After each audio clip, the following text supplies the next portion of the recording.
Je ne sais pas s'il faut vraiment prêcher parce que tous les chants qu'on voulait chanter, c'est ça la seule à chanter. Mais tu es l'alpha et l'oméga, au-dessus de tout. Alléluia. Et nous remercions le Seigneur. La Bible dit là où deux ou trois sont assemblés en son nom, il est au milieu de nous. Amen. Il est présent. Amen. Et lorsque nous sommes là, il est là, il fait des miracles. Alléluia. Il opère des grandes choses. Amen. Alléluia. Amen. Alors on fait une lecture. Dans le livre de Actes. Actes 3, verset 1 à 11. Actes 3. Actes 3, verset 1 à 11. On fait la lecture. Amen. La Bible dit Pierre et Jean montèrent ensemble au temple à l'heure de la prière. C'était la 9e heure. Il y avait un homme boiteux de naissance qu'on portait et qu'on plaçait tous les jours à la porte du temple appelé la Belle pour qu'il demande l'aumône à ceux qui entraient dans le temple. Cet homme, voyant Pierre et Jean qui allaient y entrer, leur demanda l'aumône. Pierre, de même que Jean, fixa les yeux sur lui et dit, regarde-nous. Et il les regardait attentivement, s'attendant à recevoir de quelque chose. Alors Pierre lui dit, je n'ai ni argent ni or, mais ce que j'ai, je te le donne. Alléluia. Au nom de Jésus de Nazareth, lève-toi et marche. Et le prenant par la main droite, il le fut levé.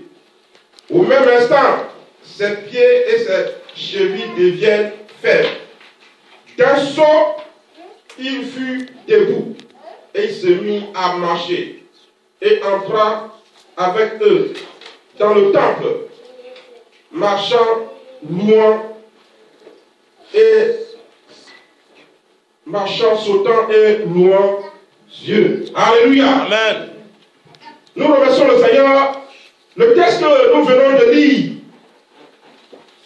il est question d'une délivrance. La guérison d'un homme boiteux de naissance. Pierre et Jean, deux apôtres de Jésus, ils vont opérer un miracle. Ils vont guérir un homme boiteux de naissance. Mais avant d'arriver à cette guérison, la Bible dit Pierre et Jean montaient ensemble au temple. Ils avaient les mêmes pensées quand ils montaient dans le temple. Pierre et Jean, ils étaient conduits par une seule vision quand ils montaient ensemble dans le temple. Ils étaient alors conduits par un même esprit, c'est-à-dire l'esprit de Dieu quand ils montaient dans le temple. Ils étaient unis ensemble quand ils montaient dans le temple.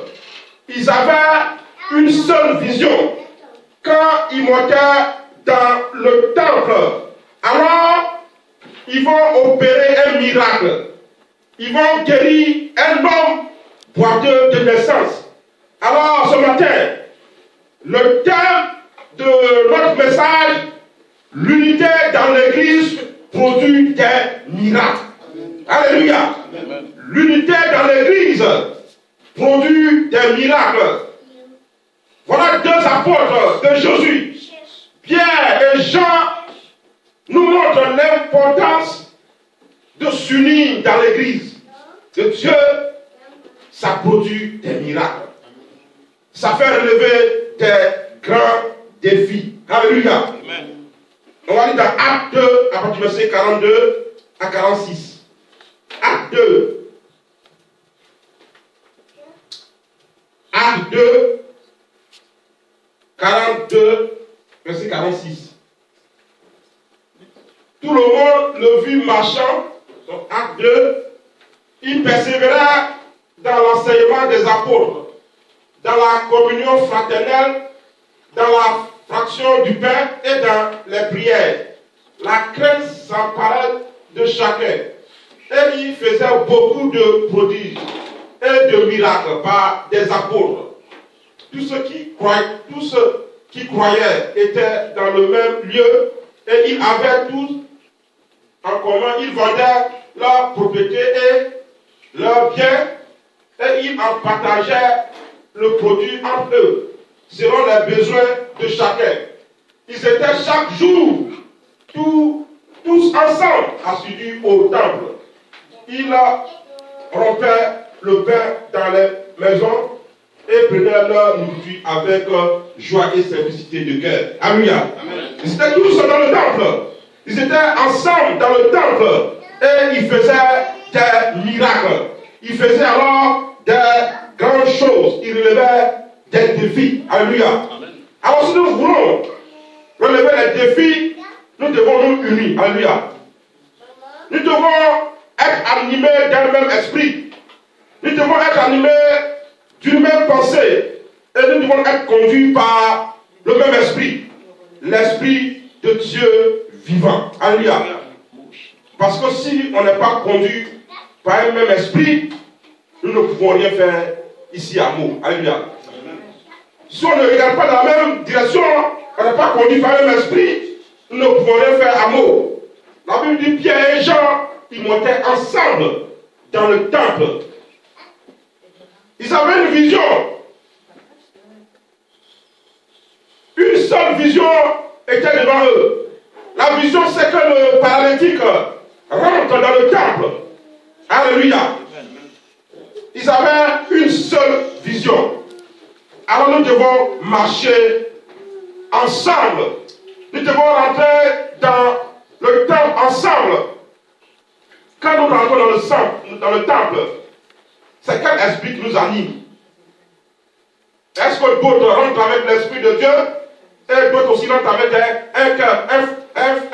un corps étranger? Est-ce que nous rentrons ensemble dans la maison de Dieu conduits par un même esprit? Alléluia.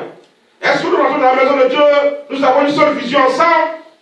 Et si nous sommes unis, c'est en ce moment-là que nous pouvons faire des grandes choses. Alléluia. C'est en ce moment-là que nous pouvons faire des grands miracles. Un obstacle devant eux.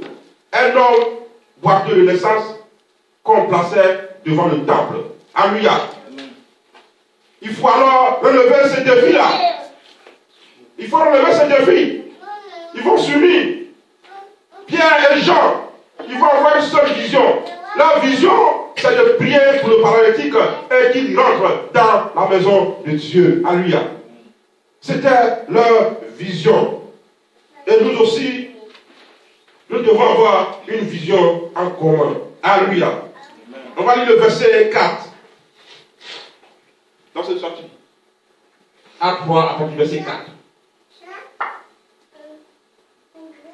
On va passer dans ce chapitre-là. Avec dit Pierre, de même que Jean fixa les yeux sur lui et dit, regarde-nous. Pierre, de même que Jean fixa les yeux sur lui. Alléluia. Le premier point que nous retenons, l'unité nous amène à avoir le regard fixé sur la même direction. Alléluia. Pierre, de même que Jean, ayant le regard fixé sur le paralytique. Ayant le regard fixé sur une seule vision. Alléluia. Ayant le regard fixé sur la vision céleste. Ayant le regard fixé sur l'essentiel. Alléluia. L'essentiel, c'est que les gens égarés, ceux qui sont égarés, rentrent dans la maison de Dieu et qu'il adore. Alléluia. Voilà la vision de Dieu. Pierre, de même que Jean, ayant le regard fixé sur le paralytique. Moi, mon frère, ma soeur, nous tous, ici, assemblés dans cette salle à mots, ayant un seul regard sur cette direction. Alléluia. Regardons dans la même direction, même dans le foyer. Monsieur et madame doivent regarder dans la même direction. Alléluia. Si l'homme regarde à droite, la femme aussi doit regarder à droite. Si l'homme regarde à gauche et la femme regarde à droite, ça, il y a un problème. La Bible dit ici, Pierre, de même que Jean fixa les yeux sur le paralytique. La Bible n'a pas dit Pierre regarde le paralytique et Jean avait les yeux ailleurs. Non. La Bible a dit Pierre, de même que Jean, fixa alors les yeux sur le paralytique. Ayons le regard fixé sur la vision céleste. Ayons le regard fixé sur la vision céleste. C'est en ce moment-là que nous allons faire des grandes choses. C'est en ce moment-là que nous allons opérer des miracles. C'est en ce moment-là que Dieu va opérer des grands miracles. Et il y aura des conversions. C'est en ce moment-là que Dieu va remplir cette salle. C'est en ce moment-là que Dieu va vous donner la croissance dans ce lieu. Ayons le regard fixé sur la même direction. La vision céleste de Dieu. Alléluia. L'essentiel, mon frère, regarde l'essentiel. Ma soeur, regarde l'essentiel. Une seule vision. La vision céleste de Dieu. C'est cette vision-là que nous tous, nous devons avoir nos regards fixés sur la vision de Dieu. Alléluia. Amen. C'est en ce moment-là que nous allons faire des miracles. C'est en ce moment-là que nous allons faire des grandes choses. Alléluia. Amen. Deuxième point. L'unité nous amène à avoir un esprit en commun. Verset 6. L'esprit de Dieu vivant. L'unité nous amène à avoir un esprit en commun. Il faut avoir un esprit en commun avec toi et ton frère pour être un. Alléluia. Si on n'est pas un, on ne peut pas faire des grandes choses ici, dans un mot. Si on n'est pas conduit par le même esprit, on ne peut rien faire. Toi et ton frère, toi et ta soeur, nous devons être animés d'un même esprit. L'esprit de Dieu vivant. S'il y a un esprit qui est contraire, qui m'anime, et l'autre aussi est conduit par un esprit de Dieu, alors Dieu ne peut rien faire au milieu de nous. Alléluia. Nous devons être animés d'un même esprit. La Bible dit, alors Pierre lui dit, je n'ai ni or, ni argent, ni or, mais ce que j'ai, je te le donne. Alléluia. Pierre avait quelque chose en lui. Je n'ai ni argent, ni or, mais ce que j'ai, je te le donne. Pierre avait en lui un esprit de Dieu vivant. Jean aussi avait en lui l'esprit de Dieu vivant. C'est à ce moment-là qu'ils vont s'unir pour guérir ce paralytique. Alléluia. Pierre avait l'esprit de Dieu. Et ce matin, quel esprit qui nous anime? Ce matin, quel esprit, Seigneur, quel esprit tu as, mon frère? Quel esprit qui t'anime? Pierre dit, je n'ai ni or, ni argent, mais ce que j'ai, Pierre avait quelque chose en lui. Qu'est-ce que ce matin nous avons? Pierre avait quelque chose en lui. Qu'est-ce que ce matin nous avons? La Bible dit dans Acte 1, verset 8, vous recevrez une puissance, le Saint-Esprit subvenant sur vous, et vous serez mes témoins à Jérusalem, dans la Judée, dans la Samarie et dans toute extrémité de la terre. Alléluia. Vous recevrez une puissance, le Saint-Esprit subvenant sur vous. L'Esprit de Dieu se doit nous habiter. Alléluia. Pas un autre esprit. On ne devait pas être conduit par un autre esprit.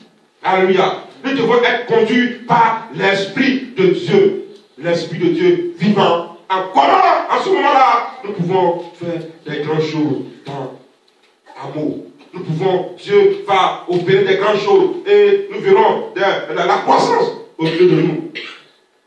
Pierre avait quelque chose en commun. Pierre était animé par un esprit vivant. Alléluia. Amen. c'est en ce moment-là qu'on devient un.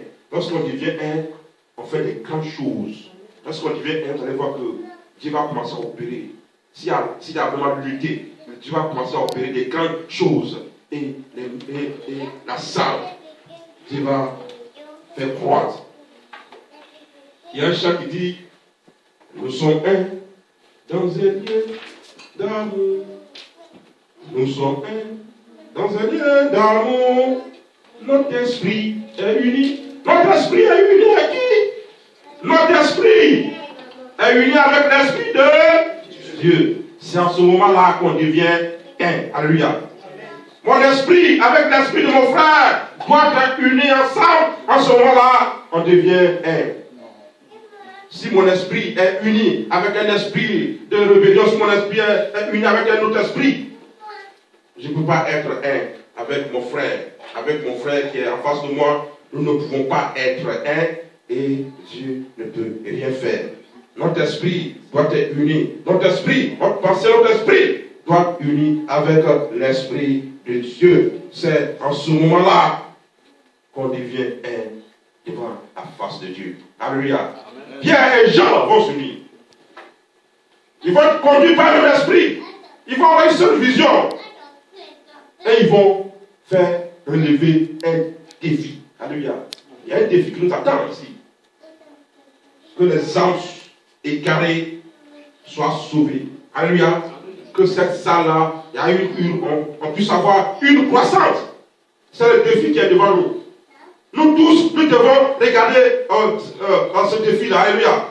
Nous tous devons avoir le regard fixé sur le défi. Alléluia. Comme Pierre, de même que Jean, ayant le regard fixé sur le paralytique. Ils avaient le regard fixé dans la même direction. Pierre avait son regard fixé sur le paralytique.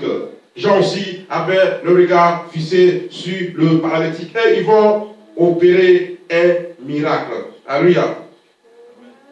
Oui, l'Esprit de Dieu doit nous habiter. Alléluia.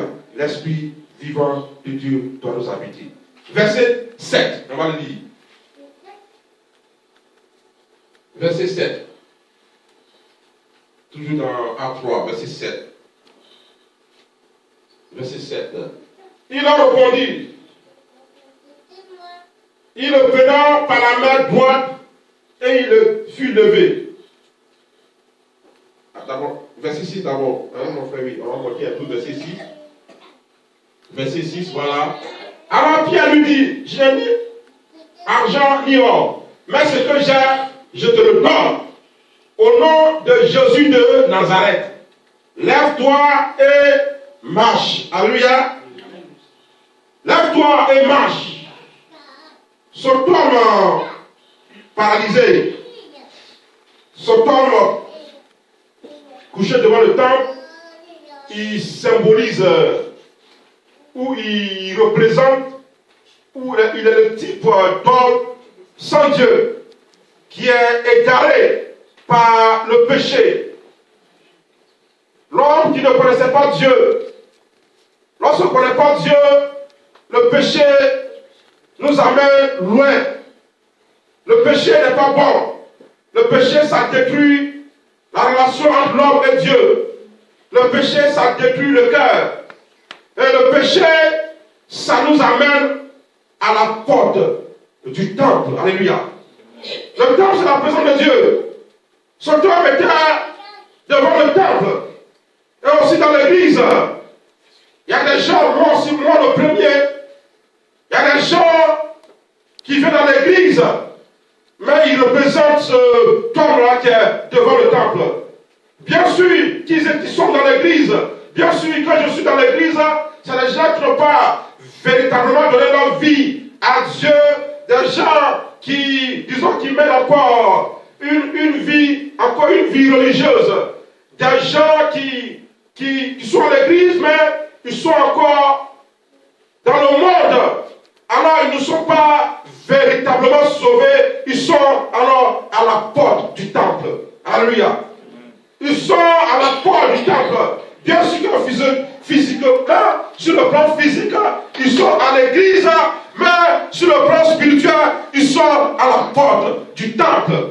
Alléluia. Alléluia. Ils mènent encore une vie qui est contraire à la volonté de Dieu. Ils sont égarés de Dieu. Ils sont éloignés de Dieu. Ils ne sont pas sauvés. Leur vie encore est encore dans le monde. Alors, ils sont éloignés de Dieu et ils nous sauvent physiquement. Ils sont dans le temple. Ils viennent à l'église tous les jours. Un an chrétien, 2 ans, mais ils sont à la porte du temple. Alléluia. Oui, merci mon frère. Ils sont à la porte du temple. Alléluia. Amen. Mais le but de Dieu, c'est que nous tous, nous rentrons dans le temple. Alléluia. Oui. L'homme pécheur. De toute façon, de nature, l'homme est né pécheur. L'homme n'arrive pas à marcher dans la droiture. L'homme n'arrive pas à marcher dans la droiture. Il boite. Il boite. Et nous croyons que ce matin, Dieu va nous aider à marcher. Alléluia. Amen. Merci frère, merci frère, merci frère. La Bible dit dans Romains 5, 12. C'est pourquoi, comme par un seul homme, voilà, le péché est entré dans le monde. Et dans le monde, par le péché, la mort, et qu'ainsi la mort s'est étendue sur tous hommes, parce que tous ont péché. Alléluia. Mais ce matin, Dieu veut que nous rentrons dans le temple. Alléluia. Donc, ce matin, il y a une solution. Tu peux rentrer dans le temple. Alléluia. Toi, tu n'arrives pas à marcher droit. Toi, tu n'arrives pas à marcher dans la droiture. Tu peux rentrer dans le temple. Oui, verset 7 de ce chapitre A3. Verset 7. Verset 7. Ah. Et le prenant par la main droite, et il le fut levé. Au même instant, ses pieds et ses chevilles deviennent fermes. Alléluia. Amen. Il le prenant par la main droite. Alléluia. Pierre et Jean, ils vont essayer de l'aider à se relever. Alléluia. Pierre et Jean, ils vont essayer de l'aider à se relever. Pierre est en train d'évangéliser. Ayant un esprit d'évangélisation. Ayant aussi un cœur d'amour pour nos frères égarés. Ayant un cœur d'amour pour ceux qui sont loin de Dieu. Alléluia. Nous devons aller évangéliser pour que ces hommes, ces âmes-là reviennent à Dieu. Alléluia. La Bible dit Pierre le prenant par la main, c'est-à-dire Pierre va le prendre par la main, mais Pierre va l'aider à se relever. Alléluia. Il y a longtemps, on vient à l'église. Depuis combien de fois, mon frère, ma soeur, tu as tendu la main à un frère qui a battu? Depuis combien de fois tu as aidé ton frère à se relever? Depuis combien de fois tu as tendu la main à un frère? La Bible dit Pierre s'étant baissé de pratique, Pierre s'étant baissé et il le tenant par la main. Oh, quel amour! Il faut avoir un amour pour évangéliser. Si tu n'as pas l'amour dans ton cœur, tu ne peux pas évangéliser. Si tu n'as pas vraiment l'amour pour les pauvres, tu ne peux pas évangéliser. Celui qui est dans un trou, si tu es vraiment l'amour, il faut rentrer dans le trou. Alléluia. Si tu n'as pas l'amour, tu ne peux pas évangéliser. Ayons un cœur d'évangélisation pour pouvoir amener ces âmes-là qui sont égarées dans la maison de Dieu. Pierre et Jean, on le prenant par la main. Dans d'autres versions, Pierre le saisit par sa main. Pierre va l'aider. Pierre va s'abaisser. Le paradis était couché. Mais Pierre va s'abaisser. Oh, quel amour. Le prenant par la main. Il va le saisir. Depuis combien de fois tu as saisi un homme qui est égaré? Depuis combien de fois tu as tendu la main à un homme? Depuis combien de fois tu as tendu la main à ton frère, à ta soeur qui pleure, qui coule les larmes? Depuis combien de fois tu es parti vers lui pour lui tendre la main, pour essuyer ses larmes? Depuis combien de fois? 1 an, 2 ans, 3 ans, 5 ans, on est chrétien, on vient à l'église. Mais depuis combien de fois tu as aidé un frère à pouvoir se relever? La Bible dit Pierre tenant le paralytique dans la main droite, va l'aider à se relever. Alléluia. Depuis combien de fois tu as aidé un frère à se relever? Depuis combien de fois tu as donné la nourriture à quelqu'un qui a faim? Il était devant le temple. La Bible dit s'attendait à recevoir quelque chose d'eux. Et beaucoup sont devant le temple. Ils nous attendent. Lorsqu'on fait nos prières, on danse, au nom de Jésus, on danse. Dès qu'on sort, il y a quelqu'un qui te tend la main. Quelqu'un a faim, t'attends que mon frère, tu lui donnes à manger. Quelqu'un a faim, que tu donnes la nourriture. Quelqu'un a faim, que tu donnes des habits. Il est là, dès qu'on finit de danser, dès qu'on sort devant le temple, après à la maison, il y a des gens qui nous tendent la main. Ayons un cœur d'amour pour nos prochains, pour ceux qui sont égarés, pour ceux qui sont éloignés de Dieu, afin que ces personnes-là viennent dans la maison de Dieu. Alléluia. Amen. Oui, ayons un cœur d'amour pour les hommes égarés. La Bible dit, Pierre le tenant par la main droite, et il ne fut levé. Au même instant, ses pieds et ses chevilles deviennent fermes. Et d'un bond ou d'un saut, il se fut levé. Verset 8. Au même instant, ses chevilles, ses pieds deviennent fermes. Et d'un saut, il se fut debout. Alléluia. Qui a fait le saut? Ils vont l'aider à se lever. Mais lui-même, il va faire le saut. Ici, la volonté de l'homme intervient. Alléluia. Pour être sauvé, il faut donner ton cœur. Ouvre ton cœur à Dieu. Il a dit, je me tiens devant la porte et je frappe. Si quelqu'un m'attend, qui ouvre la porte, je rentrerai et je supplierai avec lui. Je mangerai avec lui. Alléluia. Pour être sauvé, il faut que tu ouvres, que tu fasses la volonté de marcher. Il faut que ta volonté intervienne. Il faut que ta foi intervienne. Mets ta foi en lui. Oui. Les pasteurs, ils sont là pour nous aider à se lever. Les pasteurs sont là. Ils nous tendent la main. Ils nous aident à se lever. Mais nous-mêmes, nous devons nous relever. Nous devons faire le bon. Alléluia. Amen. La Bible dit d'un saut, d'un bond, il se fut levé. Il a pris la volonté de marcher. Il a pris la volonté de se lever. Il a pris la volonté de ne plus être dans le monde. Il a pris la volonté d'appartenir à Dieu. Alors ce matin, si vraiment tu veux être sauvé, tu peux faire le bon, tu peux marcher. Pierre dit, je n'ai ni or, ni argent, mais ce que j'ai, je te le donne. Au nom de Jésus de Nazareth. Lève-toi et marche. Et d'un bond, il se fut levé. Ce matin, tu peux marcher autrement. Tu peux marcher droit. Tu prends la décision de te lever. Tu prends la décision de faire le premier pas. Tu peux marcher. Tu peux marcher droit. Alléluia. Amen. Il se fut levé. Troisième point. On va finir par là. L'unité dans l'église nous amène à avoir une croissance dans l'église. Sur le plan numérique. Alléluia. Amen. L'unité dans l'église. Lorsqu'on est unis, on va faire des grandes choses. Lorsqu'on est unis, on peut aller évangéliser et l'Esprit de Dieu qui est en nous, il va opérer les miracles. L'onction de Dieu, l'œuvre du Saint-Esprit va toucher les cœurs et les gens vont se donner à Dieu. Alléluia.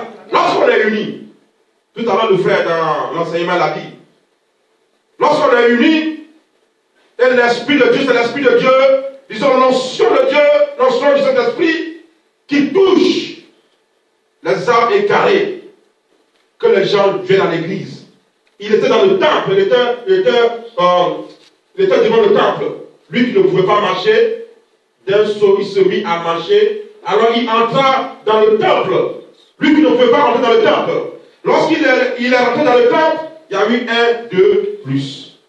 Il y a eu la croissance ce jour-là. Il y a eu la croissance dans le temple. Parce que Pierre et Jean, ils ont évangélisé. Et si nous partons évangéliser, et si nous sommes conduits par un même esprit, nous pouvons faire des grandes choses. Alléluia. La Bible dit dans Luc 7, 17, Luc 15, verset 7, il y a la joie dans les cieux. Les anges se réjouissent. Les anges sont dans la joie. Si un homme ou une femme, un pécheur se donne à Dieu, c'est vraiment la joie pour les anges. Alléluia. Amen. Alors soyons unis, luttez, soyons unis pour opérer des grandes choses. Oui, soyons unis, alléluia. Et la suite du verset, à partir du verset 10, Acte 3, à partir du verset, à la suite du verset, Acte 3, voilà. Il reconnaissait que c'était celui qui était assis à la belle porte du temple pour demander l'aumône. Et il fut rempli d'étonnement et de surprise au sujet de ce qui lui était arrivé. Alléluia. Il était devant le temple, et lorsque Dieu a opéré un miracle, il a commencé à marcher autrement. Et lorsqu'il est rentré dans le temple, il a commencé à louer, il a commencé à sauter. Et les gens qui étaient là, ils étaient étonnés. Laissez-nous dire ce matin, lorsque Dieu opère un miracle dans ta vie, lorsque Dieu fait quelque chose dans ta vie, lorsque Dieu passe par là, les gens qui t'entourent, ils vont le savoir. Amen. Alléluia. Lorsqu'il y a quelque chose, si Dieu opère un miracle dans ta vie, si tu as une transformation, les gens vont le savoir. Les gens qui t'entourent, ils seront étonnés de toi. Ils vont te demander, mais c'est le frère là? Oui, c'est le frère là. C'est la soeur là? Oui, c'est la soeur là. Ah, elle est mariée? Oui, elle est mariée. Mais avant, elle n'était pas mariée, non? Maintenant, elle est mariée? Oui, elle est mariée. C'est la soeur là? C'est le frère là? Oui, oui. Les miracles de Dieu, les gens sont toujours étonnés. Alléluia. Ils seront étonnés. Ils seront même surpris de ce miracle-là. Alléluia. Alors ce matin, si tu prends la décision de faire le saut, les gens seront étonnés de toi. Alléluia. Dieu va opérer un miracle. Il y aura une transformation. Il y aura un changement dans ta vie. Et les gens, lorsque les gens vont te voir, ils ne vont plus te reconnaître. Ils ne vont plus te reconnaître. Et ils seront surpris de toi. Amen. Alléluia. Amen. Les gens ne vont plus te reconnaître. Un temps viendra. Et le temps est là. La Bible parle du temps favorable. Et aujourd'hui, c'est un jour pour toi. Le lendemain ne t'appartient pas. Ouais. Si tu prends la décision de marcher dans la fidélité de Dieu, si tu prends la décision de faire le saut, un temps viendra, les gens vont plus te reconnaître. Les gens vont plus te reconnaître. Ils sont surpris de toi. Ils sont surpris que Dieu a fait une transformation, un changement total. Les gens vont plus te reconnaître. Les gens seront surpris de toi. Ils vont se poser tas de questions. Ils vont se demander, est-ce que c'est la sœur? C'est la sœur? Oui, c'est la sœur. La sœur que vous avez vue là, c'est elle. Amen. C'est parce que Dieu a opéré un miracle. Dieu a fait une transformation. Dieu a fait un changement. Il y a eu un changement. Dieu peut changer ta vie ce matin. Dieu peut changer ton cœur. Dieu peut te transformer. Si tu prends ce matin la décision, la volonté de faire le saut, Dieu peut changer ton cœur. Dieu veut te transformer. Et les gens vont te voir, ils seront étonnés de toi. Alléluia. Vous voulez que les gens nous regardent un jour? Amen. Vous voulez que les gens regardent un jour? Wow, c'est beau? Amen. Mais ça c'est beau ça? Amen. Mais avant, on n'était pas comme ça. Hein? Amen. Mais ça c'est beau? Oui, ils seront étonnés. Ils seront étonnés de surprise. Amen. Ils vont se demander, parce que Dieu a fait le miracle. Amen. Oui, lutter dans l'église, ça amène la constance. Lutter dans l'église nous amène à avoir le même esprit. Lutter dans l'église nous amène à être conduit par un même esprit. Et lutter dans l'église nous amène à regarder dans une même direction, la direction de Dieu. Alléluia. Amen. On va se lever, on va prier. Alléluia. Oui, lutter dans l'église nous amène à faire des grandes choses. Et nous voulons être nous unis ce matin, la main dans la main. Puis, nous devons avoir la même pensée, la même vision céleste, la même direction, pour qu'ensemble nous puissions faire des grandes choses, des grands miracles. Oui, alléluia. Oui, nous sommes dans un lien d'amour. On va s'attraper les mains. La sœur va chanter ça. Et après, on va appeler le frère Maison. Il va prier pour nous. Que nous soyons unis pour faire des grandes choses. Nous serons unis pour que lorsque demain Dieu va nous voir, les gens seront étonnés de nous. Les gens seront étonnés de nous. Alléluia.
Nous allons prier nous tous. Amen. Alléluia.